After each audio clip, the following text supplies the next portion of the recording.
జీవితంలో ఒక్కసారైనా చేయాల్సిన యాత్ర చార్ధామ్ లతగారి ఆధ్వర్యంలో సంప్రదించండి. నమస్తే, వెల్కమ్ టు సుమన్ టీవీ. నేను పద్మిని. ప్రస్తుతంతో పాటు ప్రముఖ ఆధ్యాత్మికవేత్త, వాస్తు జ్యోతిష పండితులు కేఎస్ఆర్ గారు మనతో పాటు ఉన్నారు. మాట్లాడదాం. సార్ నమస్తే. సార్ ఏప్రిల్ 14వ తారీఖు ప్రతి ఏటా జరిగేదే మేష సంక్రమణం. సూర్యుడు మేషరాశిలోకి వచ్చేటటువంటి సమయం 14 కానీ 15వ తారీఖు 16 ఏప్రిల్ అంతే. 14 నుంచి 16 లోపు, అంటే ఏప్రిల్ కాదు ఏ నెల అయినా సరే ఇదే 14 నుంచి 16 లోపు ఖచ్చితంగా సూర్యుడు వేరే రాశికి మారటం అనేది జరిగి తీరుతుంది. అంతే. మరి వేరే అంటే మకర రాశి గురించి, ఒకవేళ మకర రాశిలోకి ఎంటర్ అయినప్పుడైతే మనం మకర సంక్రాంతి చాలా అద్భుతంగా మనం చెప్పుకుంటూ ఉంటాము. మేషరాశిలోకి మరి ఎంటర్ అయినప్పుడు, ఆయన ఉచ్చ స్థితిని పొంది ఉన్నప్పుడు ఆయన ఇచ్చేటటువంటి ఫలితాలు ఎలా ఉంటాయి? ఆయనక ఒక ఉగ్రతత్వం ఉంటుంది ఖచ్చితంగా, మండేటటువంటి గోళం కాబట్టి.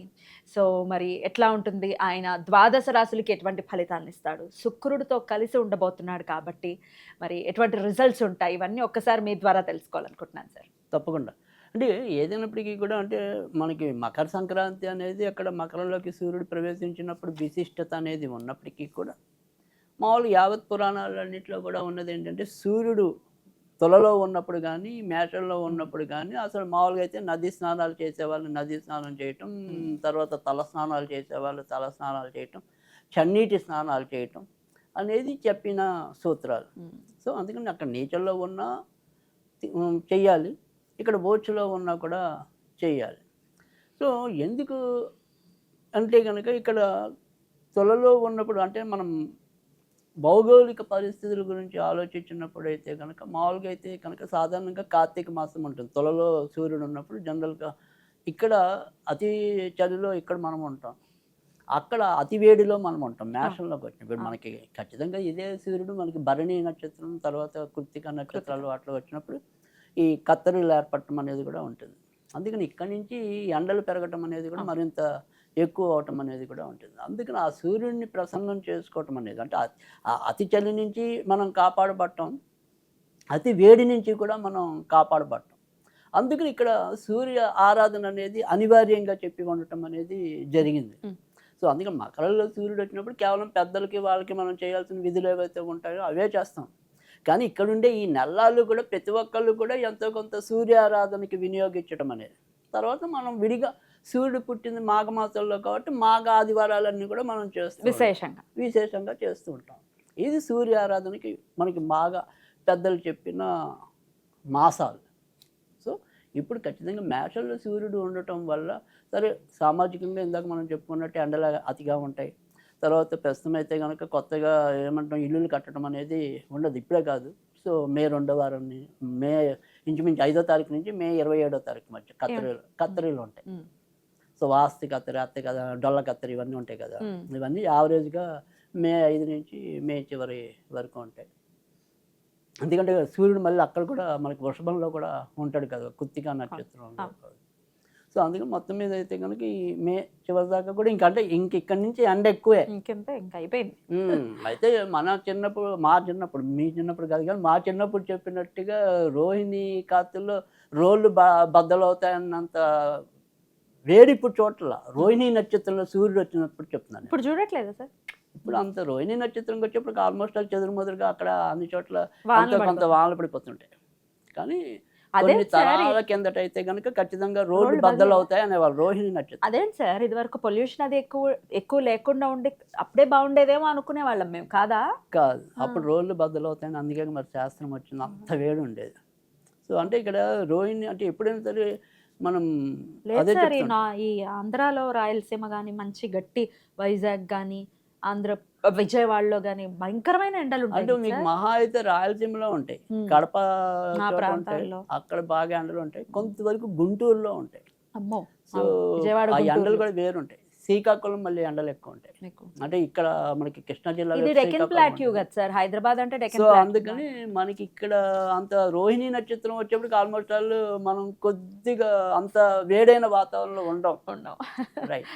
అయితే ఇక్కడ మనం ఇప్పుడు మీరు చెప్పిన ఏమంటాం విడిగా రాసుల ప్రకారంగా కానీ ఏదైనా కనుక చూసుకున్నట్టయితే కనుక ఇక్కడ శుక్రుడును రవి కాంబినేషన్. సో కొత్తగా గర్భం దాల్చే వాళ్ళకి ఇబ్బంది ఉంటుంది. సో ఎందుకంటే శుక్రుడు ముఖ్యంగా పురుషులకి. సో పురుషుల సంతానోత్పత్తి కారకుడు శుక్రుడై ఉండి ఆయన అగ్నిగ్రహంతో కూడతాడు కాబట్టి సో కొత్తగా సంతానం కావాలని కోరుకునే వాళ్ళకి కొద్దిగా ఇబ్బంది ఉంటుంది ఈ సంక్రమణం ఏదైతే ఉందో. తర్వాత రెండోది వచ్చేప్పటికి ఏంటంటే మకర లగ్నం అంటే మనం రాసులు వాళ్ళకి అర్థం అవటం కోసం మనం జనరల్గా చెప్తూ ఉంటాం, కానీ ఈ మకర రాశి వాళ్ళకి ఇబ్బంది ఉంటుంది. ఎందుకంటే సంతానకారకుడు, తర్వాత వృత్తి ఉద్యోగ కారకుడు రవితో గ్రస్తమై ఉంటాడు. పైగా మకర లగ్నానికి లేదా రాశికి అష్టమాధిపతి అవుతాడు రవి. సో అందుకని మకర రాశి వాళ్ళకి ఇబ్బంది ఉంది. సో ఇటు ఆరోగ్యపరంగానే ఇబ్బంది ఉంది, ఆకస్మికంగా వాళ్ళ యొక్క వృత్తి ఉద్యోగాల పరంగా కూడా చికాకులు కలగడానికి ఉంది, సంతాన పరంగా కూడా కొంతవరకు ఇబ్బంది ఏర్పడడానికి ఉంది. ఇంచుమించుగా అదే మళ్ళీ వృషభానికి అంతేగా మళ్ళీ వృషభానికి వచ్చేంత వరకు. తర్వాత రెండోది వచ్చేప్పటికి ఏంటంటే తులారాశి వాళ్ళకి కూడా ఇబ్బంది ఉంటుంది. ఎందుకంటే లగ్నాధిపతి తర్వాత లాభాధిపతి కలిస్తే కనుక ఎంత లాభం వచ్చినా కూడా మిగలదు. సో తులారాశి వాళ్ళకి ఊపిరాడని ఖర్చులు రావడానికి అయితే ఉంటుంది, బట్ సంపాదన వస్తుంది. సంపాదన లక్ష్యం ఉన్నా కూడా మళ్ళీ ఏం చూసుకుంటానికి ఇంకా 5 నిమిషాలు ఏమి ఉండదు, చిల్లిగా కూడా ఉండదు. బట్ బాగా ఖర్చు, ఊపిరాడని ఖర్చు అనేది తులారాశికి ఉంటుంది. తర్వాత వచ్చేప్పటికి ఏంటంటే కర్కాటక రాశి. సో కర్కాటక రాశికి వచ్చేప్పటికి ధనాధిపతి లాభాధిపతి కలయిక ఖచ్చితంగా కర్కాటక రాశికి చాలా మంచిదా. ఎందుకంటే ఓచ రాశితో లాభాధిపతి కలవటం అంటే వీళ్ళకి ధనాధిపతి ఓచలోకి వస్తాడు కదా. సో ధనాధిపతి ఓచలోకి వచ్చినప్పుడు ఇక్కడ లాభాధిపతి ఓచ గ్రహంతో కలుస్తాడు. సో అందుకని కర్కాటక రాశికి అనుకోని విజయాలు లభించడానికి, సో కొత్తగా ఏదైనా సరే మంచి అవకాశాలు అంటే ఉన్నవో చోట కూడా మంచి అవకాశాలు రావచ్చు. లేదా వీళ్ళు ఇప్పటికే ఏదైనా సరే ప్రయత్నాలు చేస్తున్నారు అనుకోండి ఉద్యోగాలు మారడానికి, వాటికి ఖచ్చితంగా గన్షాట్గా ఈ వారం వాళ్ళకి అంటే ఈ మాసంలో ఖచ్చితంగా వాళ్ళకి అడుగులు పడతాయి మంచిగా. అందుకని కర్కాటక రాశికి మంచి అని చెప్పచ్చు. రాశి లేదా లగ్నం మనం అంటే ఎప్పుడైనా అయితే అల్టిమేట్గా లగ్నం అనేది అయితే ఇంకా ఎక్కువ, బట్ ఓకే అర్థం అవడం కోసం కొంతవరకు రాశి అని చెప్తుంటాం. సో మిథున రాశికి మళ్ళీ ఇబ్బంది ఉంది. ఎందుకంటే మిథున రాశికి వచ్చేప్పటికి ఏంటంటే పంచమ వ్యయాధిపతి రవితో కలవటం అనేది తృతీయాధిపతి.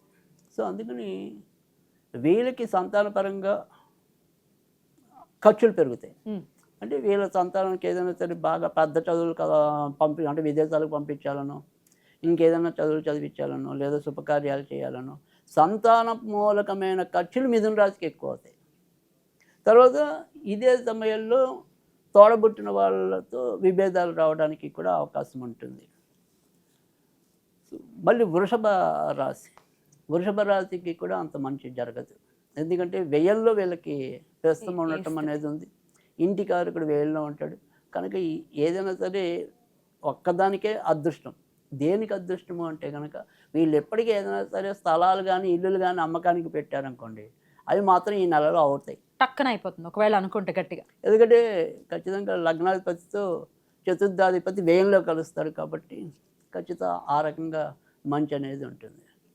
సో మేషరాశికి వచ్చేప్పటికి అంత మిశ్రమంగా ఉంటుంది. కేవలం ప్రేమ పెళ్లి వాళ్ళకి ఫలించడానికి అవకాశాలు ఎక్కువ ఉన్నాయి.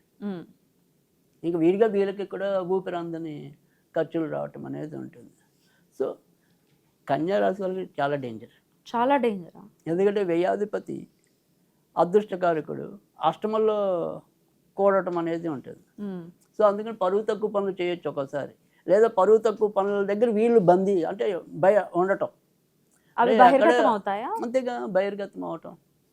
సో కన్యారాశి వాళ్ళకి ఇబ్బంది లేదు. నా ఫ్రెండ్ బాగా చెడ్డవాడు అనుకోండి, అనుకోకుండా వాడితో ఆ టైంలో వాడు పట్టుబడే టైంలో నేను ఉంటా వాడి పక్కన, అయిపోయి.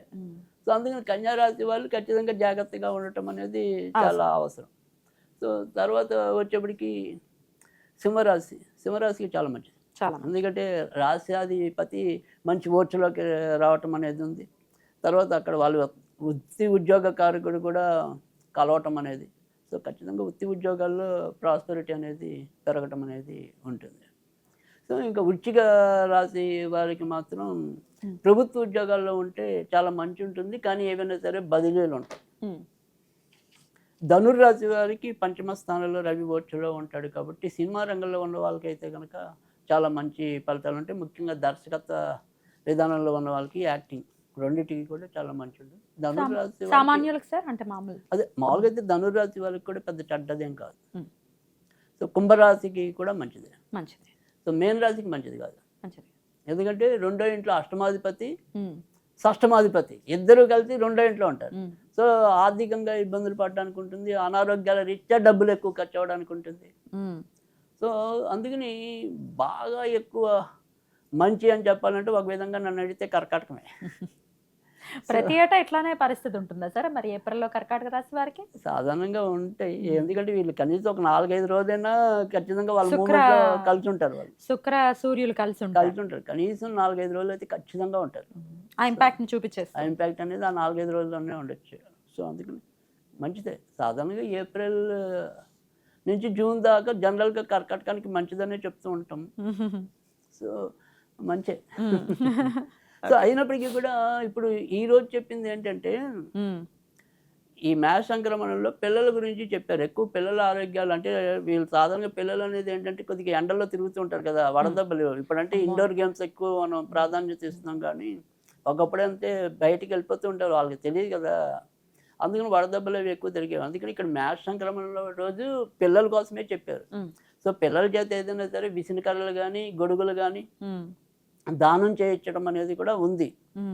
అలాగే ఈరోజు మనం ఏదైనా సరే పిల్లల నెత్తి మీద చేయి పెట్టి ఓం భాస్కరాయ నమః, ఓం భాస్కరాయ నమః, ఓం భాస్కరాయ నమః అని 10 సార్లు అని ఆ తర్వాత వాళ్ళ చేత స్నానం చేయించాట ఈరోజు. సో అలా కాకుండా మనం ఏదైనప్పటికీ కూడా ఈ రోజు ఏదైనా సరే ఓం భాం భానవే స్వహ, ఓం భాం భానవే స్వహ అనేది ఓం భాం భానవే స్వహ, ఓం భాం భానవే స్వాహ అది రోజు 10 సార్లు చదివితే చాలా ఎక్కువ ఒక్కళ్ళ అలవాటు చేసుకోవచ్చా సార్? మంచిదేనా? సూర్యుడు లేకుండా మనకి ఆరోగ్యం బాగుంటాం. ఇప్పుడు వాళ్ళ రోజుల్లో ఆరోగ్యమే మహాభాగ్యం కదా. అసలు గమనం ఏంటి కదా. అందుకని సూర్యుడు అనేది ప్రతిసారి ఉంటుంది. అంటే మనకి మామూలుగా అయితే సూర్య ఆరాధనలో ప్రతి సంక్రమణానికి ఒక విశిష్టత ఉంటుంది. అలాగే 12 ఆదిత్యుల్లో కూడా 12 రకాల ఆదిత్యులుగా ఉండటం అనేది కూడా ఉంటుంది. సో కానీ ఇక్కడ మనకి ఏంటంటే మెయిన్ ఇప్పుడు వేసవికాలం అనేది ఉంటుంది కాబట్టి మన అందరం కూడా ఏదైనా సరే అతివేడి మీద వచ్చే జబ్బుల నుంచి బయటపడటం అనేది ఉండాలి. కాబట్టి ఈ నెలలు కంపల్సరీ ఓం భాం భానవే స్వాహ అనేది చదువుకుంటే ఖచ్చితంగా మనకి మంచి జరుగుతుంది. మంచి జరగాలి. సూర్యుడి నుంచి మంచి ఫలితాలు అంటే ఇబ్బంది పెట్టేటటువంటి పరిస్థితి ఉంది కొన్ని రాశుల వాళ్ళకి, కానీ ఆయన నమస్కార ప్రియుడు కాబట్టి చేతులెత్తి ఒక్కసారి దండం పెడితే చాలు కరుణను చూపిస్తాడు. చూపించాలి. అద్భుతం సార్, చాలా చక్కగా తెలియజేశారు. కృతజ్ఞతలు సార్. నమస్కారం.